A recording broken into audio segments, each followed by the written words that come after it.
Tepuk tangan sorak-sorai buat Tuhan. Silakan duduk saudara. Shalom. Bagaimana kabarnya hari ini? Luar biasa, karena kita punya Tuhan yang luar biasa. Saudara ya, beberapa waktu yang lalu bahkan sampai saat ini kita masih merayakan pencurahan Roh Kudus, hari Pentakosta ya. Dan saya percaya Roh Kudus itu dicurahkan untuk menjadi penolong bagi kita, untuk menjadi pelindung bagi kita, untuk memberitahukan banyak hal dan memimpin kita ke dalam seluruh jalan kebenaran. Mari kita lihat sama-sama, buka langsung dalam Roma pasal yang ke-8. Roma pasal yang ke-8, judul perikopnya adalah hidup oleh roh ya. Hidup oleh roh, kita baca sama-sama. Nanti ayat 1 sampai ayat yang ke-17 secara bergantian. Saya baca ayat 1, saudara 2 dan seterusnya sampai ayat yang ke-17. Roma pasal 8, hidup oleh roh. Ayat 1 berkata begini saudara. Demikianlah sekarang tidak ada penghukuman bagi mereka yang ada di dalam Kristus Yesus. 2.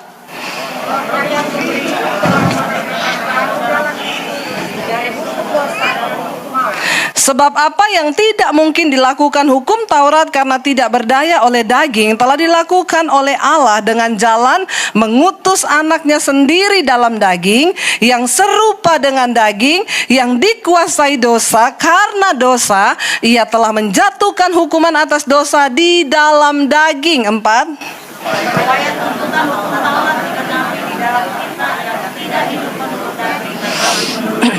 Sebab mereka yang hidup menurut daging memikirkan hal-hal yang dari daging. Mereka yang hidup menurut roh memikirkan hal-hal yang dari roh. 6.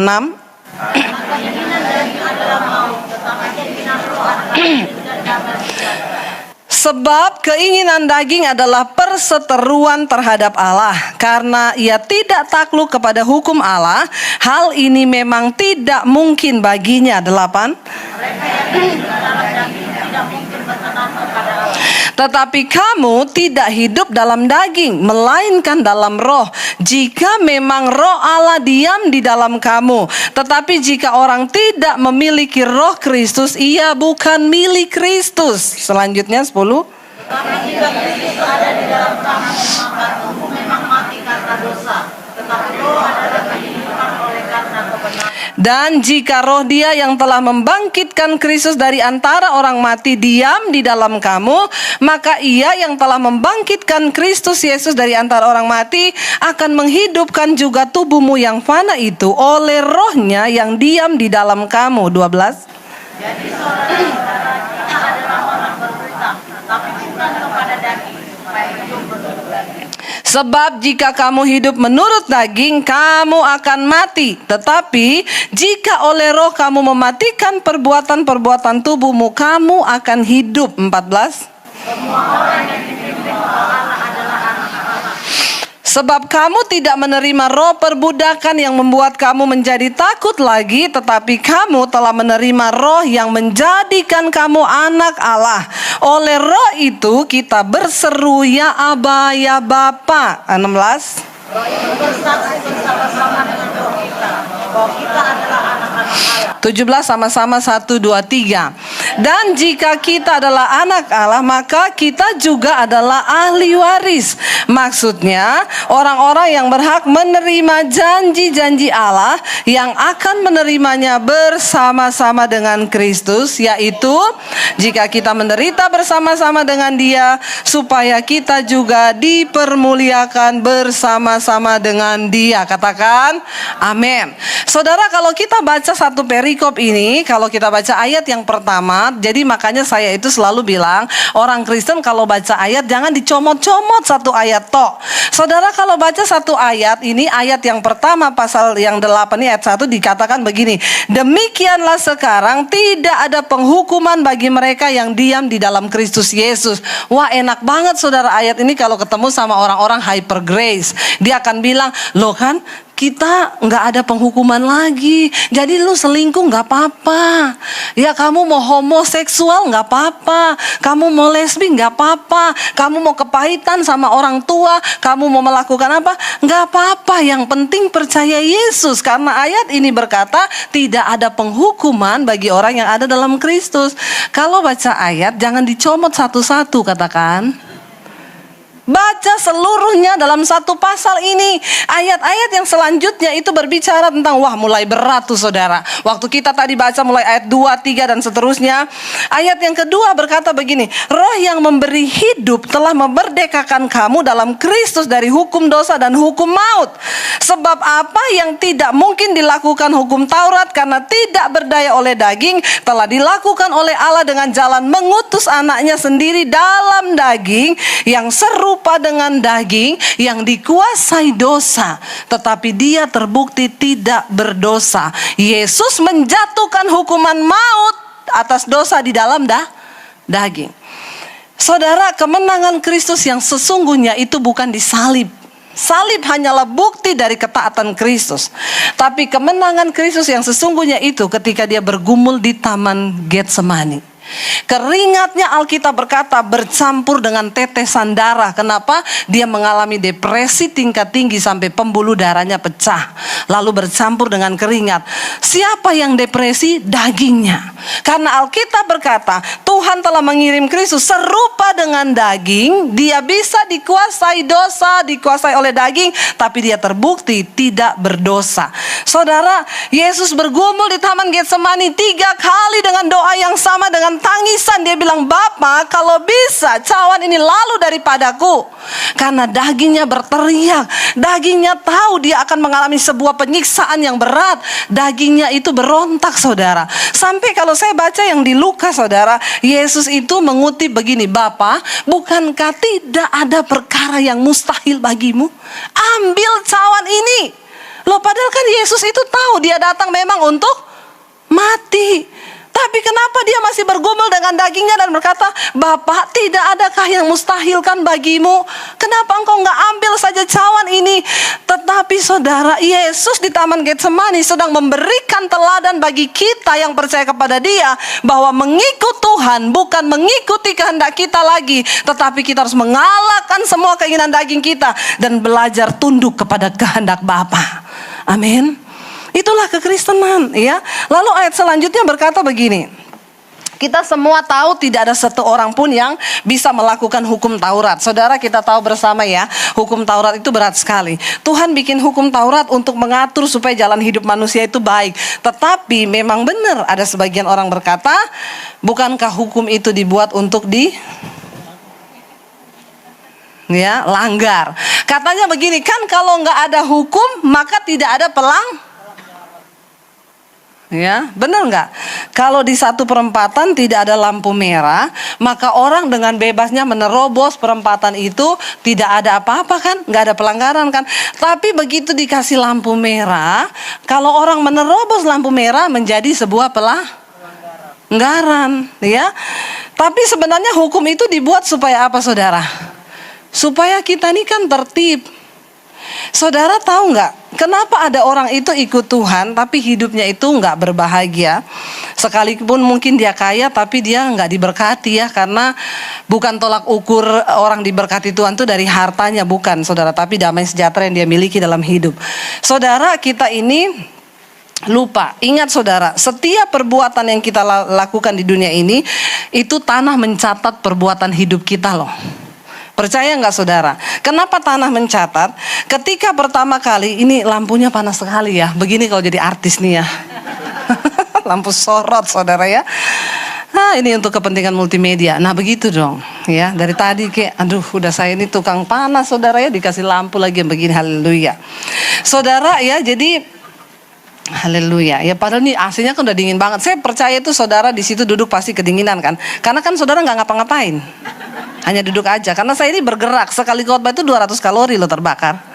Ya, makanya banyak bergerak saudara, ya, biar nggak kedinginan. Saudara, jadi begini loh. Setiap apa yang kita lakukan di dunia ini, tanah itu mencatat perbuatan hidupmu. Kenapa? Ketika manusia jatuh pertama kali dalam dosa, yang pertama dikutuk Tuhan itu ular. Tuhan bilang, ular, karena engkau sudah membujuk manusia itu untuk menuruti keinginanmu, setan, makanya aku mengutuk engkau ular. Engkau akan menjadi binatang yang paling tersiksa karena engkau berjalan dengan perutmu. Siksa nggak orang jalan sama perut, saudara? Siksa lah.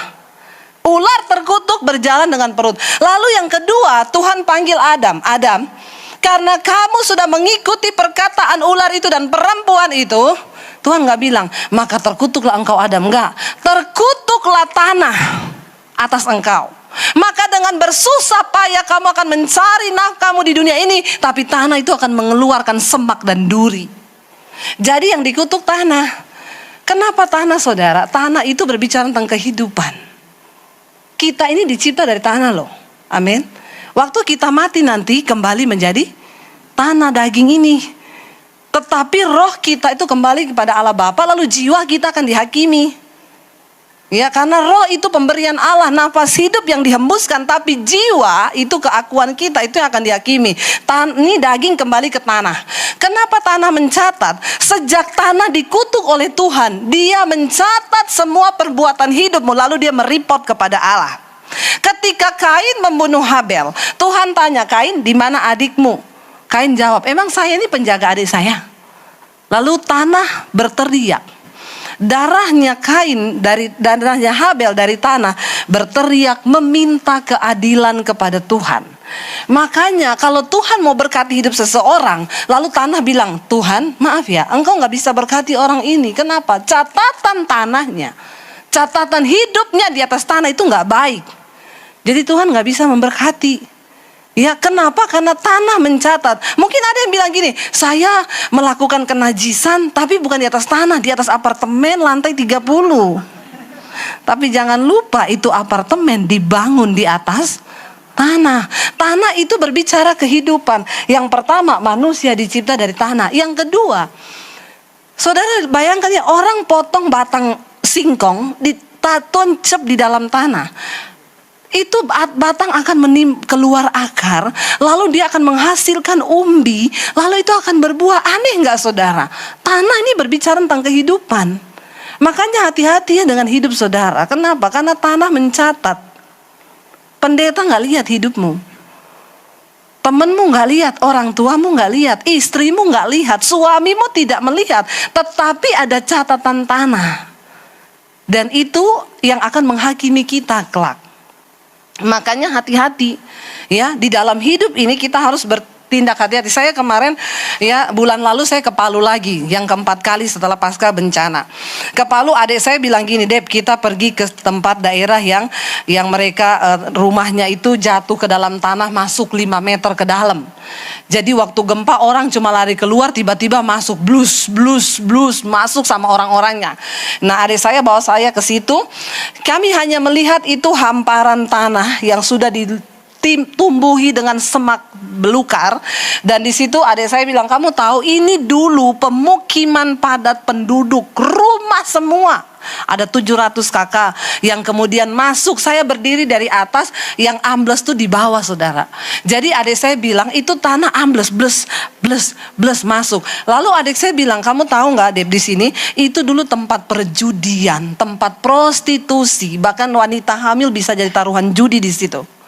Kenapa itu bisa terjadi seperti itu? Karena catatan tanahnya buruk. Tanah tuh berteriak atas kehidupan orang-orang yang ada di atas tanah itu. Saya ngeri saudara. Lalu adik saya bilang gini, di sini jadi tempat misi, sekarang banyak teriakan-teriakan dari bawah tanah. Kadang orang dengar suara-suara. Saya di situ agak sore, kami berempat. Lalu teman saya bilang, Bu, kita berdoa sempatkan di sini ya, minta ampun dan kuduskan tanah ini di hadapan Tuhan. Ya, saya udah berbahasa roh, saudara. Saya dengar memang suara jeritan banyak orang dari bawah tanah itu menjerit. Terus saya pikir kan hanya saya sendiri yang mendengar. Saya colek teman saya, satu orang ibu. Bu, dengar nggak? Suara apa ya? Kayak teriakan orang menangis ya. Terus teman saya satu, suaminya ibu itu yang tadinya kita berdoa Bu, tiba-tiba gini, pulang yuk. Tapi saya udah nggak berani tanya. Saya berbahasa roh di situ, minta ampun Tuhan, ampuni tanah ini. Kita naik di mobil, dia baru ngomong gini, Ibu tadi dengar nggak suara itu? Kayak suara orang banyak menangis, merintih saudara. Saya tanya sama adik saya, kamu dengar? Enggak, kita bertiga dengar, nyata sekali. Itu sudah jadi kayak tanah mati. Enggak ada penghuni di situ, benar-benar horor. Rumah-rumah terkubur masuk 5 meter ke dalam tanah dengan orang-orangnya. Adik saya bilang, teman saya di sini Deb, anaknya 3 sama suami istri 5 terkubur hidup-hidup di dalam tanah. Masuk Memang catatan tanahnya buruk atas tempat itu. Saudara, ya ingat semua perbuatan hidup kita akan kita pertanggungjawabkan kelak. Apa yang tidak mampu dilakukan oleh daging, itu tanah itu saudara ya dia meminta ya. Tapi Yesus datang menjatuhkan hukuman dosa atas daging. Sehingga kita yang ada di dalam dia sudah tidak menerima kutuk maut lagi. Kenapa? Karena kita sudah dibaharui. Tetapi ada syaratnya, orang-orang yang hidup menurut saya. Beberapa waktu yang lalu baru pulang pelayanan dari Hong Kong saudara ya. Dan puji Tuhan di sana ketemu banyak subscriber saya. Ternyata mereka pendengar setia khotbah-khotbah saya.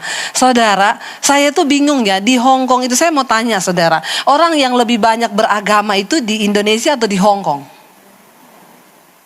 Jawabnya agak kenceng. Jangan gak pede gitu. Yang lebih banyak beragama itu orang di Indonesia apa di Hong Kong? Di Indonesia. Di sana itu orang kayak nggak ingat mati. Bener, saya sampai bilang sama temen saya, kayaknya orang-orang di sini nggak ingat mati ya bu. Kerjaannya itu shopping makan, dan semua hidup tuh kayak zombie. Bener nggak? Saudara lihat nggak? Nggak ada peduli kanan kiri. Mereka itu pokoknya yang ada di otak cari uang, makan, nikmati, seneng-seneng. Ada diskon 70% di Sogo. Sepanjang mall itu antri dari ujung sampai ujung, semua bawa koper. Saya tanya sama teman saya, ini mau ngapain? Antri bu, diskon. Suruh mereka ke Jakarta. Di Jakarta walaupun diskon gak ada yang antri. Bener gak saudara? Itu antri memang hidupnya. Lebih banyak orang beragama itu di Indonesia. Saya mau tanya, yang lebih banyak berdoa itu Hong Kong atau Indonesia?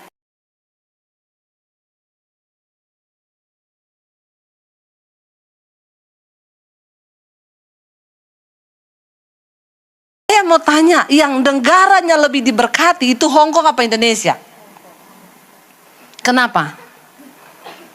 Ya, kenapa saudara? Hong Kong lebih diberkati, kelihatannya lebih makmur gitu ya. Indonesia ini kekayaan alamnya luar biasa. Tetapi di dalam Yesaya dikatakan begini, bumi terkutuk karena penduduknya melanggar hukum. Indonesia ini banyak orang taat hukum atau banyak orang melanggar hukum? Kok tahu? Ya, kalau di Hong Kong tuh lampu merah saudara, itu lampu kuning dari jauh orang sudah ngerem, cit, sampai di depan lampu merah tuh masih kuning padahal belum merah, dia udah berhenti, cit, habis itu merah. Kalau di Indonesia orang lihat lampu kuning injak rem atau injak gas. Nah ini kan ketahuan kan orang Indonesia. Yang diinjak gas ya, udah mau merah gas, cut, dia lewat pas merah, cung. Melanggar nggak? Saudara, tanah itu mencatat. Ya, di sana biar jam 2 malam nggak boleh putar balik, dia nggak putar balik. Nggak ada polisi loh, lewat aja, nggak. Itu ada tanda nggak boleh putar balik. Muter sampai ke ujung sana. Di Indonesia jam 2 malam tetap nekat putar balik nggak? Nggak ada polisi kan? Bener saudara, saya dulu sama teman saya yang nyetir nih ibu-ibu ya, saya bilang bu udah kuning, nggak apa-apa kuning. Bener kan, dia lewat pas merah saudara, di depan polisi ini. Ya polisinya langsung, maaf bu, permisi, hormat bu, iya ibu tahu pelanggaran ibu? Saya jawab tahu pak, yang saya tidak tahu bapak muncul dari mana? Tadi bapak nggak ada di situ. Kalau nggak ada bapak kan sebenarnya tidak melanggar tadi. Ya itulah saudara, orang Indonesia ini beda. Di sana saudara, saya tuh lihat ya, ada orang India udah kan penyeberangan orang juga kan pakai lampu merah kanan kiri kan. Merah, nggak ada mobil, dia lari. Langsung ada polisi muncul, denda 4 juta kalau dirupiahkan. Ngelanggar, makanya orang takut karena ada hukum. Nah di Indonesia ini yang lagi memang ya kita berdoa ya saudara ya. Biar orang Indonesia ini coba didenda 4 juta demo. Bener nggak? Ngajak temen-temennya demo. Ya kita berdoa buat Indonesia ya, banyak orang kepahitan, banyak orang yang nggak bisa terima hidup padahal negara kita ini negara kaya loh. Tapi karena malas ya, kumpul nggak kumpul, makan nggak makan, yang penting kumpul-kumpul. Nah, itu loh orang Indonesia punya slogan itu. Ya mangan orang mangan, sing penting kumpulnya. Saya nggak mau kumpul nggak kumpul, yang penting makan, bener nggak saudara? Ya harus dirubah itu. Jangan dia biar nggak makan, yang penting kumpul-kumpul aja, kompo di situ, cerita-cerita, ini yang bikin malas, saudara. Nah, di dalam kitab Yesaya, bumi terkutuk karena penduduknya melanggar hukum.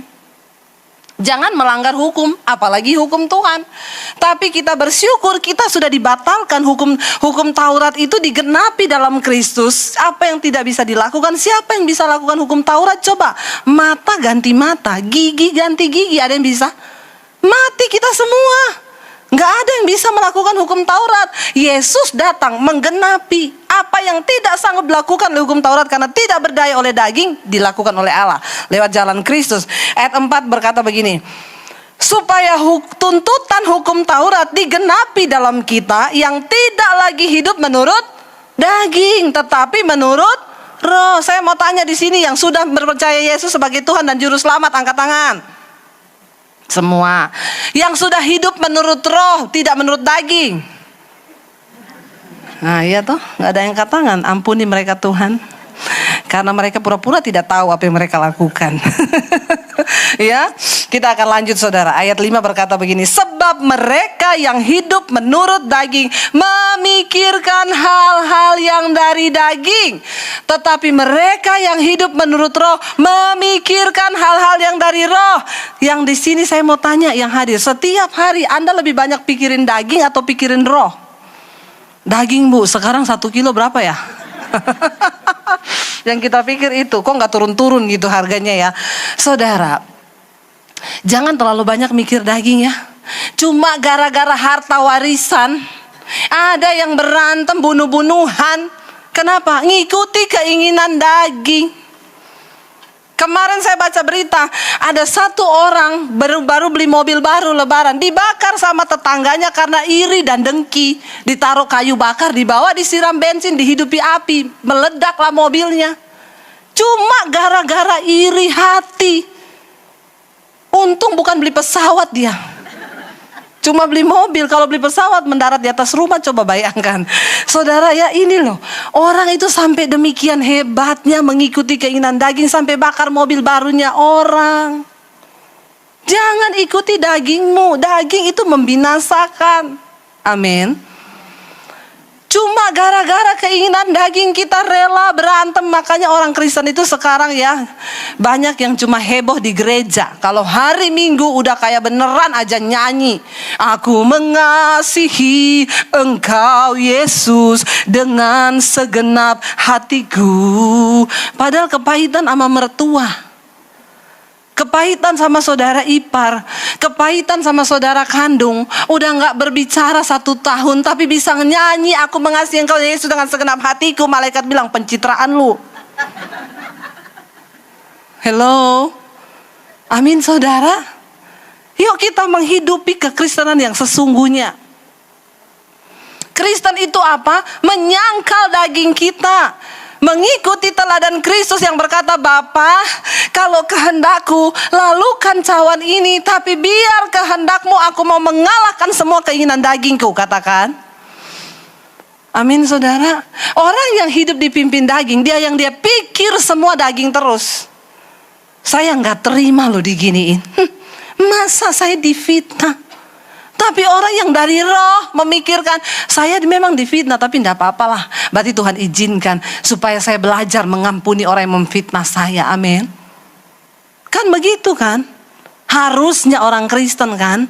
Ada orang konseling, Bu, saya sama mertua saya, Bu, kepahitan luar biasa itu mertua saya. Kalau dia datang ke rumah, Bu, bukan cuma saya berantem sama dia, saya sama suami jadi ribut gara-gara itu mertua.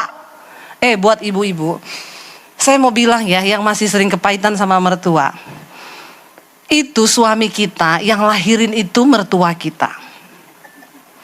Dia besarkan dari kecil, dia sekolahkan, dia biayai semua. Waktu dia sudah besar bisa cari duit, kita ambil. Jadi sebenarnya yang rugi siapa? Mertua kan, yang untung siapa? Kita kan. Giliran dia sudah bisa menghasilkan, kita kan ambil dia kan. Terus cuma karena masalah sepele engkau gak bisa berbakti kepada mertuamu. Kebangetan orang Kristen sekarang. Itu Bu, saya kepahitan. Ya memang ya, kita gak bisa pungkiri, yang namanya mertua itu dia merasa suami kita tuh ya anaknya dia. Yang masih kayak kecil dulu. Jadi kalau dia datang, saya aja kalau mertua saya datang ke Jakarta, saya potong tempe tipis-tipis. Dia bilang, itu Daniel gak suka makan tempean tipis. Padahal kan saya nikah sama anaknya udah 18 tahun. Ya anaknya udah ngikuti selera saya dong. Bener gak saudara? Ya, dia sukanya yang tebel. Jadi saya bilang, maknya aja yang potong, maknya yang goreng. Tapi dia seneng loh. Ya dia goreng. Waktu ditayangkan ditaruh di meja, suami saya makan, dia bilang, bukan kamu ya yang masak. Bukan, emakmu, seleramu dari kecil. Ya, dia bilang, nggak enak, enak yang tipis. Tapi menurut makmu itu seleramu. Saya bangun pagi mau turun ke bawah, mau bikin kopi, udah dibikinin.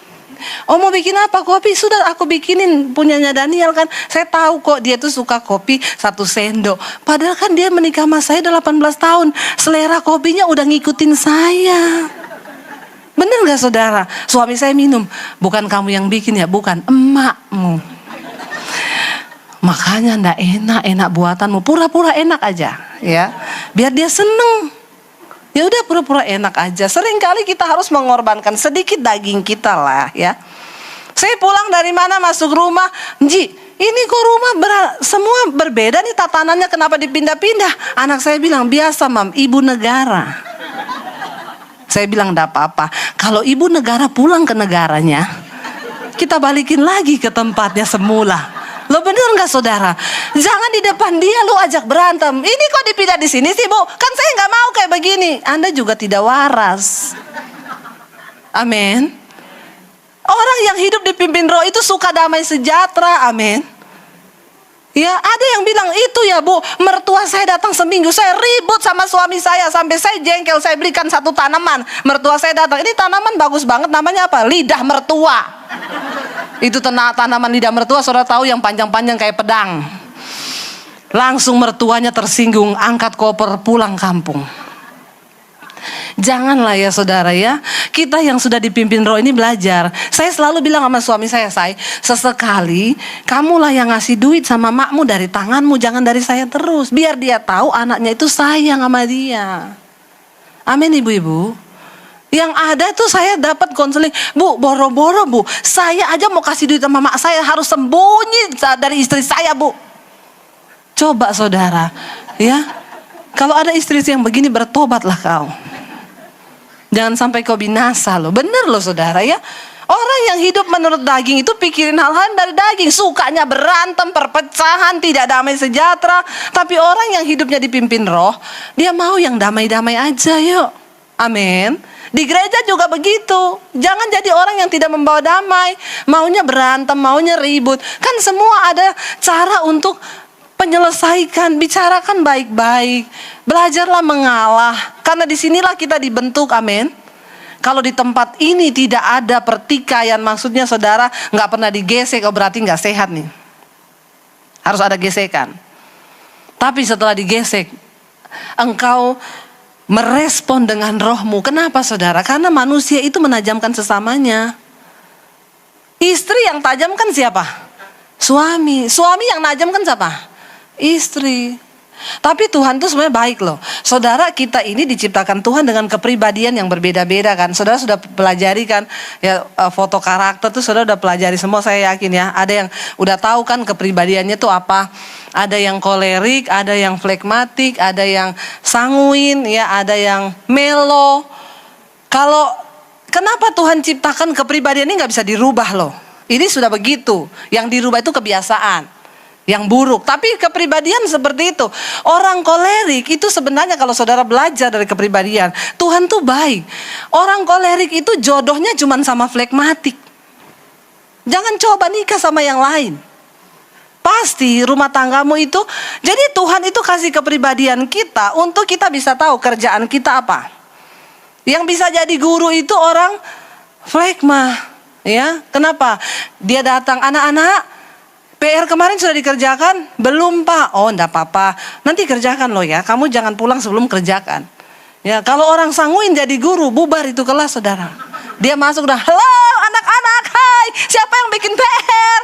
Saya belum bu. Enggak apa-apa, nggak usah aja kerjakan PR-nya.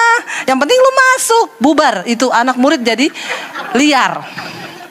Sebaliknya, guru Melo sudah bikin PR belum? Belum, Bu. Kalian itu pandang enteng sama ibu. Kalian anggap apa ibu ini? Nah itu guru Melo itu. Bahaya, bisa bunuh diri. Ya, atau koleris kalau jadi guru. Udah bikin PR belum? Belum. Berdiri kamu. Keluar. Berjemur di sana 8 jam. Nah, ini orang tuanya datang semua ke sekolah ngamuk. Jadi saudara, Tuhan itu kasih kita kepribadian supaya ini kita tahu sebenarnya cara kita mencari pekerjaan. Yang cocok jadi sales itu ya orang-orang sanguin. Orang sanguin itu pinter ngomong, pencair dia suasana. Orang gak jadi ambil bisa jadi ambil kalau yang ngomong orang sanguin. Jangan kolerik. Ya, orang kolerik itu dia pemimpin, tegas, ya, tidak. Ya, nah saya ini kolerik, suami saya flegma. Aduh, cocok banget kami. Itu memang dari Tuhan. Ya, saya belajar saudara, psikolog, ada seorang psikiater dia bilang, bener itu orang kolerik itu ya jodohnya cuma flegma.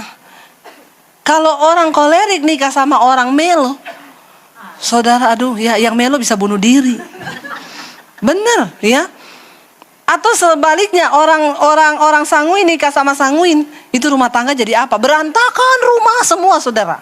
Ya, karena orang sanguin. Sebaliknya Melo nikah sama Melo, tetangga komplain, Pak RT, kita nggak pernah dengar suara di rumah itu Pak. Kayak nggak ada orang Pak, horor. Ya kayaknya tidak ada kehidupan. Mereka diam-diaman terus, marah diam-diaman, bahagia juga diam-diaman. Tapi kalau sanguin nikah sama sanguin juga menghadap Pak RT Pak, itu tetangga bikin onar tiap hari Pak, ribut aja tiap hari, ketawa ketiwi, ribut itu rumah. Jadi saudara, Tuhan tuh sebenarnya baik loh. Nah jenis saya ini kolerik, saya nikah sama suami saya. Suami saya itu flegma itu, dia bisa tidur sekalipun ada masalah. Ada orang WA misalnya, Pak itu kok gini ya, saya baca, itu ada orang komplain ini loh, selesaikan dulu, nggak apa-apa besok aja. Dia ngorok. Saya yang nggak bisa tidur, saya tidak akan tidur sebelum ada satu masalah yang selesai dulu. Bener nggak? Jadi tipenya itu begini, kalau saya pergi ya misalnya, saya ada gantung pakaian di angin-angin di kamar, saya lihat mendung, saya telepon suami saya, tadi saya ada angin-angin kan beberapa blus saya di situ. Kamu lagi di mana? Lagi depan laptop. Berdiri ya? Sekarang. Berdiri. Nanti aja, enggak sekarang berdiri. Ya. Ke tempat jemuran yang angin-angin itu, lihat ada berapa baju di situ? 1, 2, 3, 4, warna apa? Ya, begitu saudara. Ya, warnanya merah, kuning, hijau. Ya, 3 itu angkat. Ya, karena sudah mau hujan. Jangan sekali-kali ngomong sama orang flegma gini, saya angkati pakaian saya ya, udah mau hujan. Oke, thank you, I love you. Anda pulang itu basah. Karena dia tidak melakukan, ya. Harus begitu, jalan sekarang jalan. Ya, saya tunggu ada berapa baju, hitung. Angkat. Pindah di lemari, udah, ya, udah. Selamat. Jadi saudara, yang dirubah itu bukan kepribadian, tetapi kebiasaan, kedagingan, ya. Kita ini kan sudah jatuh di dalam dosa. Sebenarnya semua kepribadian itu baik, Tuhan ciptakan untuk saling memperlengkapi. Kalau semua orang kolerik di dunia, aku bunuh terus. Bener nggak saudara? Ya, orang kolerik itu ya, berantem nih kakak adik. Iya nggak apa-apa lah ya, tapi adek itu salah loh mam. Iya, tapi kan ada juga kebaikannya adekmu. Iya, tapi dia salah. Tapi dia kan ada baiknya. Iya, tapi dia tuh salah. Nah, itu kolerik saudara. Ya, pasti itu. Jadi Tuhan itu baik loh. Kita ini sudah sebenarnya, saya anjurkan ya di sini, kalau bisa saudara kenalilah kepribadianmu. Itu akan membantu jalan hidupmu. Ya, kalau Anda melo, Anda jadi sales. Yang pertama Anda gantung diri. Yang kedua, ya orang yang Anda juga prospek juga gantung diri. Ya karena dia nggak tahu omongan apa saudara ya. Ya terus apa yang saya dapat? Ya kayaknya saya nggak jadi ikut. Ya, nah itu jangan ya. Jadi kita ini dikasih Tuhan untuk kita bisa tahu. Tetapi ingat saudara, kebiasaan buruk itu yang dirubah ya, bukan kepribadian. Kepribadian itu menolong kita. Ini kenapa saya lari ke sini, nggak apa-apa lah ya. Kita ada bahas tentang kebiasaan di sini. Oke, kita lanjut ayat yang ke-6 berkata begini. Karena keinginan daging adalah maut, ya. Tetapi keinginan roh adalah hidup dan damai sejahtera. Itu tadi, roh itu maunya damai-damai terus. Saudara di sini yang hadir pada hari ini, rumah tanggamu yang damai-damai terus berapa banyak? Damai, tiap hari damai sejahtera. Itu Anda dipimpin oleh roh. Lihat di situ aja. Tapi kalau saya kan sehari 24 jam bu, 22 jam berantem saya. 2 jam netok damai sejahtera. Anda perlu kayaknya dibaptis ulang. Rendam agak lama 10 menit. Ya, biar bertobat itu ya. Saya ya adalah bu ribut-ributnya, tapi nggak seberapa sih, kita lebih banyak damainya. Nah, Anda dipimpin roh. Amin. Ngerti ya maksud saya ya? Kekristenan itu adalah ketika engkau berhasil mengalahkan kedaginganmu dan hidup menurut kehendak Allah. Ayat berikutnya, sebab keinginan daging ayat 7 ya adalah perseteruan terhadap Allah. Daging ini maunya kita ini sama Tuhan begini terus. Ya. Karena ia tidak takluk kepada hukum Allah, hal ini memang tidak mungkin baginya. Yang namanya daging itu gak mungkin mau menuruti firman Tuhan. Kita baca Alkitab bilang, kuduslah kamu sebab aku kudus. Tapi kita ditarik sama keinginan daging kita melakukan kenajisan, homoseksual, lesbian. Kita gak pernah mampu. Kenapa? Memang daging itu gak akan pernah merelakan. Dan ingat, daging ini tidak ada hubungannya sama setan. Ini daging. Makanya kalau Anda selingkuh, jatuh bu. Saya ini udah 3 kali loh. Tersandung, jatuh, berselingkuh dengan perempuan lain. Saya bilang, itu Bapak tersandung atau tersanjung? Kayak sinetron aja sampai 13 episode. Bener gak? Kalau udah tahu jatuhnya di perselingkuhan, ya jangan deket-deket di situ. Anda itu sering jatuh di got, jangan main dekat. Nanti jatuh dalam, nanti bau. Yang salah siapa? God. Itu orang Kristen ya. Yang dia salahkan God. Ya. Padahal kan yang salah. Ada itu majelis di Manado. Istrinya bilang, nanti habis perjamuan langsung pulang loh ya. Jangan lagi kamu habisin itu anggur. Karena di sana mereka perjamuan pakai anggur asli saudara. Jadi kalau udah sisa diminum sama majelisnya sampai mabok. Istrinya udah bilang, kamu nanti kalau mabok jatuh di got loh.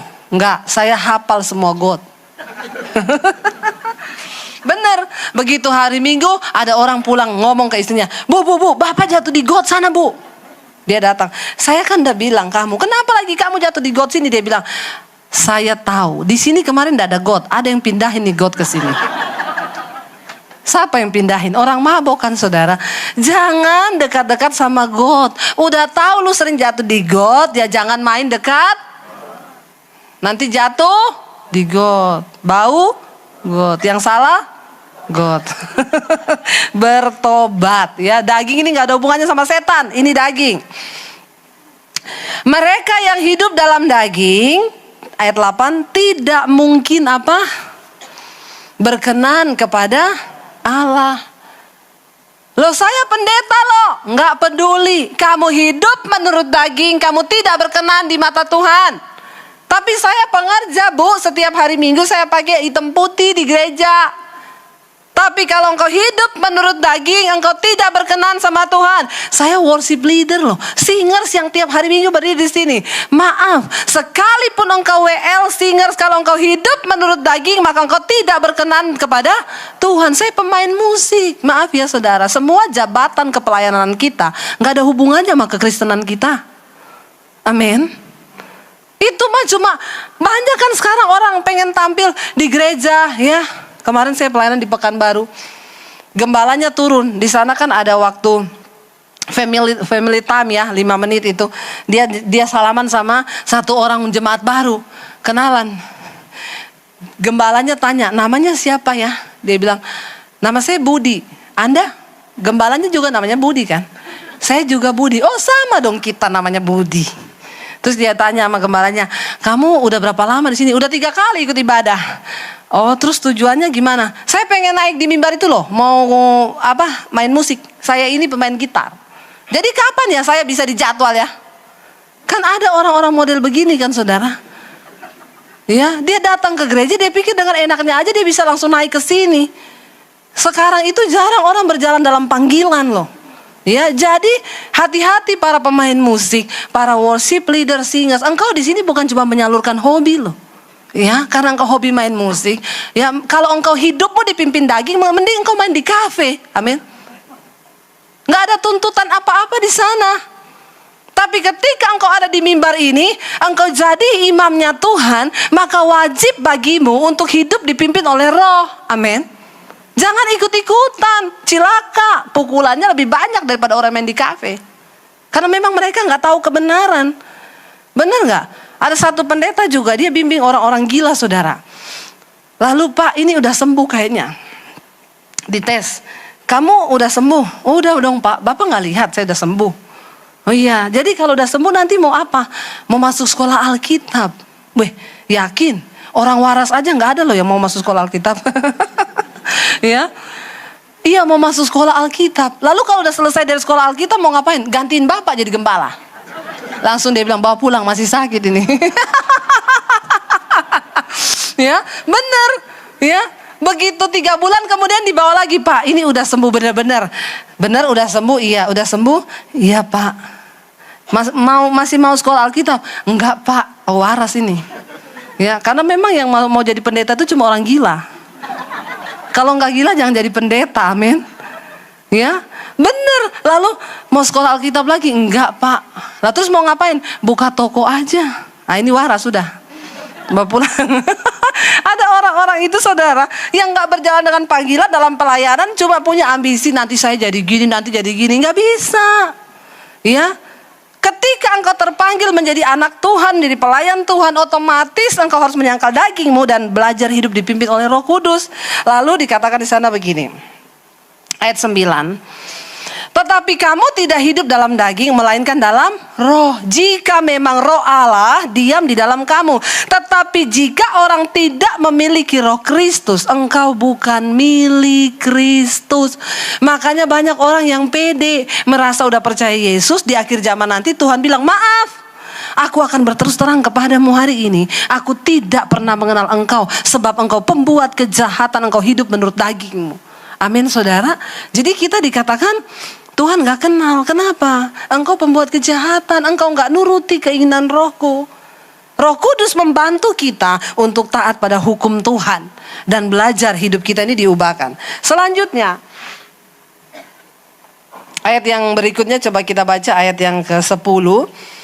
Tetapi jika Kristus ada dalam kamu, maka tubuh memang mati karena dosa, tetapi roh adalah kehidupan oleh karena kebenaran. Dan jika roh Dia yang telah membangkitkan Kristus dari kematian, dari antara orang mati, diam dalam kamu, maka Ia juga akan menghidupkan tubuhmu yang fana. Saudara, ini ayat yang sangat powerful, saudara. Roh yang membangkitkan Kristus dari kematian ada di dalam diri kita.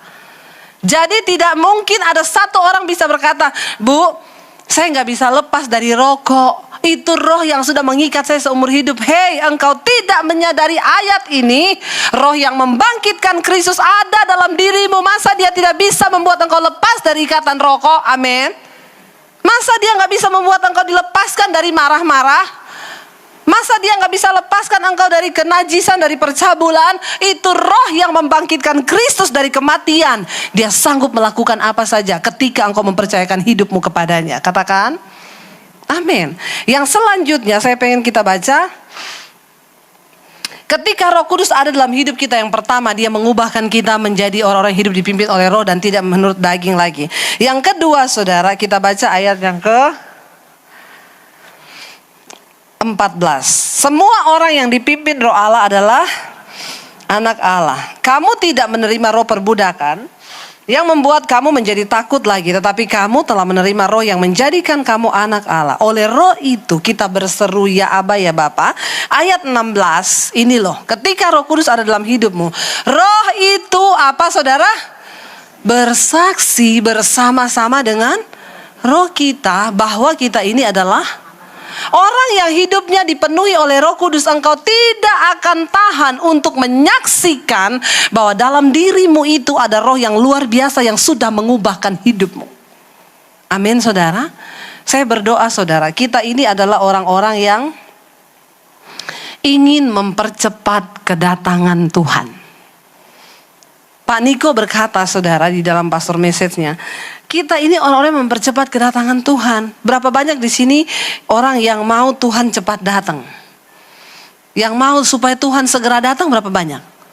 Lah terus saudara ini maunya apa? Loh harusnya kan kita ini kepengen Tuhan cepat datang kan? Jangan dulu Bu, toko saya lagi laris.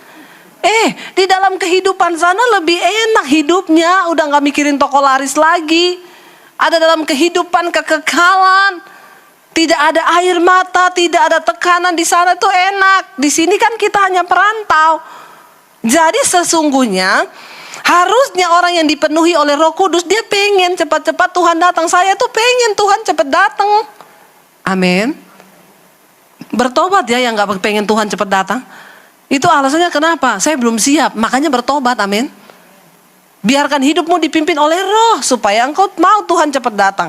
Saudara, orang yang hidupnya dipenuhi Roh Kudus, dia itu salah satu cirinya, engkau tidak akan pernah tahan untuk bersaksi bahwa Yesus adalah satu-satunya juru selamat dalam hidup manusia. Itu tandanya. Ketika Yesus berkata begini, di akhir zaman masa kesudahan akan segera datang. Tandanya apa? Akan ada gempa bumi, bencana alam, perang. Kemarin terjadi perang sengit antara Amerika dan China. Ya, Amerika blokir HP-nya China. China buang iPhone di tempat sampah. Dan luar biasa karena solidaritasnya orang China, tiba-tiba Amerika perekonomiannya turun mendadak. Kenapa saudara? Banyak karyawan dari perusahaan Huawei itu dipecat semua, bahkan Alibaba menarik semua sahamnya dari Amerika. Tiba-tiba terjadi goncangan demo, Trump harus bertanggung jawab atas semua yang terjadi. Tiba-tiba KFC dan McDonald dan semuanya demo kepada Trump. Kenapa? Di China 800 gerainya tutup. Orang China tidak ada yang mau makan Kentucky. Terjadi perang dagang yang luar biasa. Ya, lalu akhirnya takut saudara. Akhirnya Amerika mengalah. Karena memang China itu yang pegang perekonomian dunia sekarang. Ya saudara, ini kenapa saya lari ke sini tadi? Ya. Jadi, oh ya, saya lagi bicara tentang keadaan tanda-tanda zaman, ya. Tentang perang. Ini perang ekonomi ini sengit, ya. Justru perang begini ini yang ditakuti, ya. Lalu bangsa-bangsa lain menyatakan dukungannya terhadap China. Bukan apa-apa loh, China lagi bikin matahari KW. Bener, ya. Semua kekuatan nuklir lagi dikumpulkan. Seorang suhu zaman dulu di Tiongkok, saya baca satu artikel. Dia bukan orang Kristen, tapi dia sudah meramalkan kalau satu bangsa ada yang sudah coba bikin matahari palsu, itu tanda kedatangan Tuhan sudah dekat. Dia bukan orang Kristen. Nah ini kan China bikin saudara, ya. Matahari palsu dia bikin, ya. Bukan cuma sepatu KW, tas KW, enggak. Matahari KW pun dibikin sama China sekarang. Dan itu yang ditakutkan. Mereka bilang nanti matahari itu akan mulai mengorbit 2023 kalau nggak salah. Itu kekuatan panasnya 6 kali lipatnya matahari asli. Berapa banyak itu saudara di udara yang akan mati. Dan saudara, ya kita nggak tahu lah, ya itu akan terjadi. Tanda-tanda zaman, ya. Dan kita melihat, tapi Yesus bilang, gempa bumi, bencana alam, perang itu bukan akhir dari segalanya. Itu baru permulaan. Tetapi akhir dari segala kesudahannya adalah ketika Injil kerajaan ini mulai diberitakan sampai ke segala makhluk mendengar. Nah, itu tanda kedatangan Tuhan. Saudara lihat, termasuk saya tuh dapat panggilan Tuhan suruh bikin channel YouTube.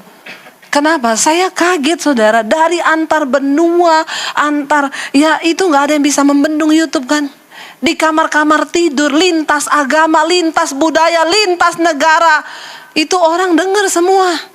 Dan saya mulai melihat hari-hari ini penuaian mulai terjadi. Yang bukan Kristen dengar khotbah saya, cari nomor telepon saya, Bu saya tuh lihat khotbah ibu saya mau bertobat. Loh bener loh saudara, Roh Kudus mulai bekerja. Orang-orang pada datang ketika mendengar Injil kebenaran. Makanya saudara berdoa supaya hamba-hamba Tuhan yang menyampaikan khotbah hari-hari ini diurapi oleh Roh Kudus sehingga setiap yang mendengar terjadi pertobatan. Zaman dulu Petrus sekali khotbah 3.000 orang tobat. Zaman sekarang pendeta 3.000 kali khotbah, untung-untung satu yang tobat. Astagfirullah, subhanallah. Bingung gak kita ya? Ini apa yang terjadi dengan keadaan zaman sekarang? Benar gak? Ya kita perlu berdoa.